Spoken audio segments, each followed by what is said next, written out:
So in this final lecture, we want to talk about the role of political participation. We've been talking about campaigns and election, we've been talking about some structural factors, the role of money, incumbency, and things like that.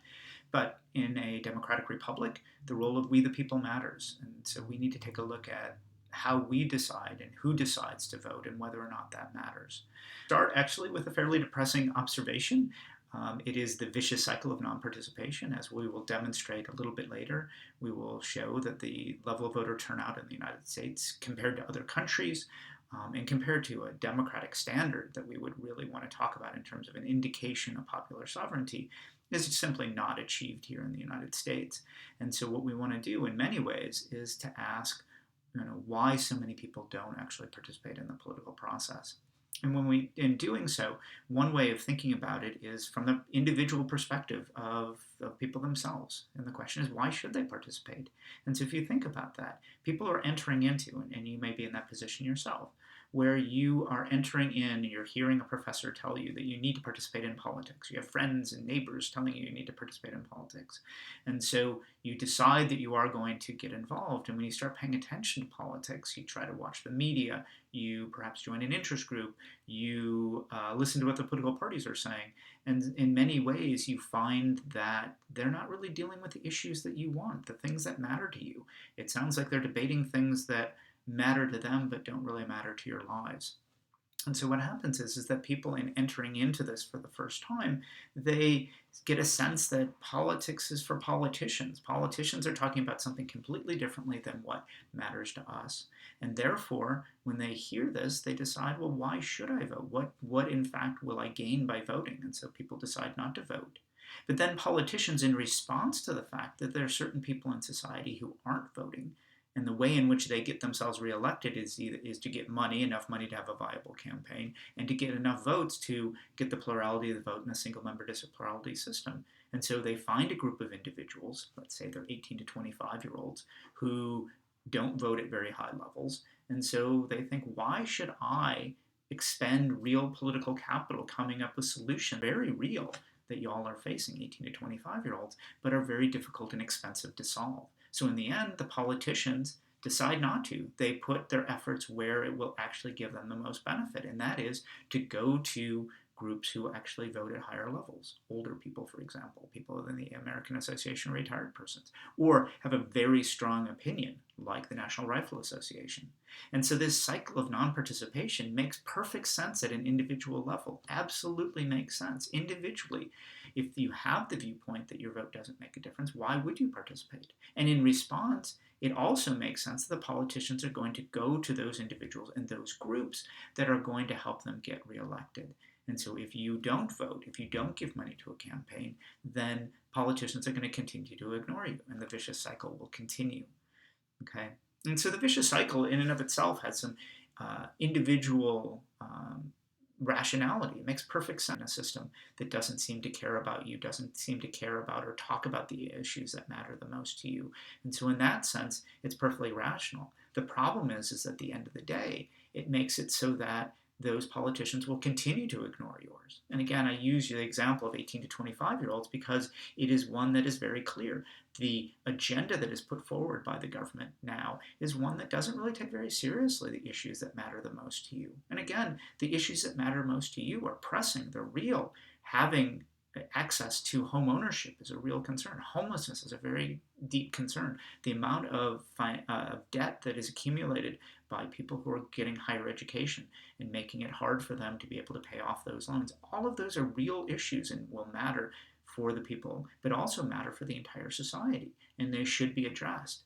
But they are exactly the ones that there is no clear-cut solution.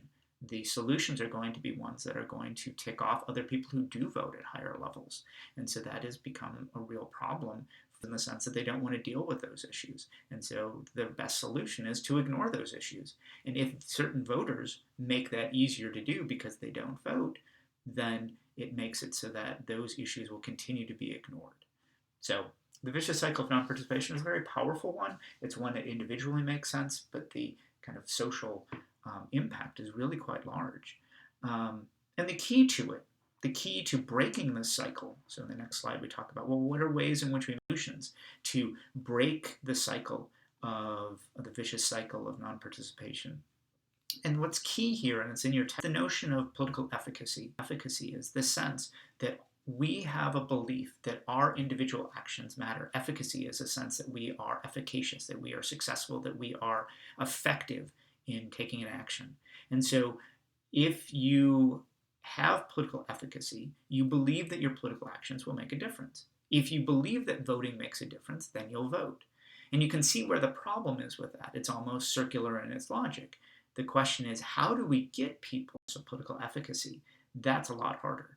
That is something that psychologists are better able to do than maybe political scientists. Political scientists are better at understanding to it. But we don't want to ignore that that sense of political efficacy is critical to getting people to participate, to go vote, and that is voting, to go and contribute time and treasure to and talents to the entire electoral process, to get people to give money to a campaign, to give their knock on doors in support of a particular candidate, to go to a city council meeting and to talk about the impact of a decision that's made. And what all of those things take a lot of time, they take a lot of effort, they take a lot of resources from individuals.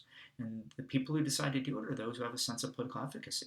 And if you can create that sense of political efficacy, then you could see that you could increase political participation. So it becomes a virtue of participation. But how we do that is a lot harder to figure out. We know that once it happens, we can see people do it. But at the same time, how do we do that? And so ways of breaking the cycle would be, first off, increase political efficacy. But again, we don't have any clear-cut answer to how that happens.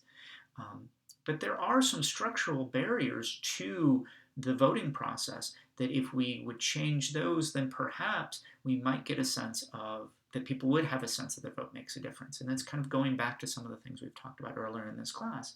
So for example, if we have a single member district plurality voting system, we have two and only two parties. And those two parties have one of two strategies, and they do both simultaneously. One is that they try to appeal to a large group as possible. So many times their promises are vague. To make America great again. Who can disagree with that? Right? And so those ideas are ones that they use as a way to get as many people as possible, but it doesn't allow us to get a really good sense of what a particular policy will be followed in office. The other one is that instead of coming up with their own ideas, which could lead to criticism of those ideas, what they spend most of their time doing is to criticize the other side, to demonize the other side, and to say, well, vote for Republicans because the Democrats are terrible, or vote for the Democrats because Republicans are terrible. They spend a lot of time doing that. But in either case, you don't get much information from the political parties. They're not telling us specifically what sort of policies they're going to do and what the implications of those policies are. And so people have argued, and we argued here, Dr. Haas argued, that if you had a PR system, you could have multiple parties, and those multiple parties would perhaps send clearer messages about what they would do if they're in office. And we could rely on those political parties to provide us with that. And people would have a sense that their vote had made an impact. You wouldn't necessarily have the instance that if you're a Democrat living in a Republican state or a Republican living in a Democratic state, that your vote doesn't make a difference. If you had multiple parties, and those parties, even with a small percentage of the vote, could actually get a seat in the legislature, you might actually feel a sense of political efficacy. The other is that you could start talking about decreasing the costs of voting. We no longer have poll taxes, but maybe there are ways in which you could make it so that we could decrease the barriers that are there. So you could do automatic voter registration. At the moment, registration is a burden that each individual must do. If you haven't registered yourself to vote, you do not have the right to vote in that election. And in many states, the deadline to register to vote is before the election itself. It's a way, they argue, to protect against fraud, just like the arguments made about photo ID laws and things like that, is to turn around and say, well, we worry about the process. We need to protect the process. And the way in which we do it is that you need to have registered ahead of time. They can check your signature, check to see whether you are who you are, and then you can go vote. But if the election deadline, the deadline to register is 2 weeks or even a month before the election, a lot of people, if they're not familiar with the process, won't know to do that. And when they go to vote on election day, they don't actually have the right to vote. So if you had automatic voter registration, if instead, as in other places, the government registered you and you didn't have to register yourself, that would perhaps lead to a lower barrier and perhaps more participation. You could have same-day voter registration, so have registration on the same day when the election is held. And California is implementing that. And so in the state of California, we are joining other states that have same-day voter registration. Other ways of doing it is to have that everyone is mailed a ballot and people can mail in their ballots. You don't actually have to go to a polling site.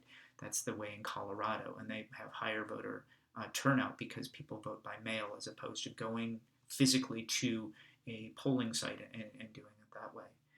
Another suggestion that's been made is to make the voting day a holiday. That would be one if it voting in with their busy lives of going to school or having 2 or 3 jobs and things like that. That instead, if you made voting a holiday, that would in fact decrease the barrier to voting. And furthermore, people would argue it would remind people that this is an important civic duty that we're doing, and so that might also have a positive impact.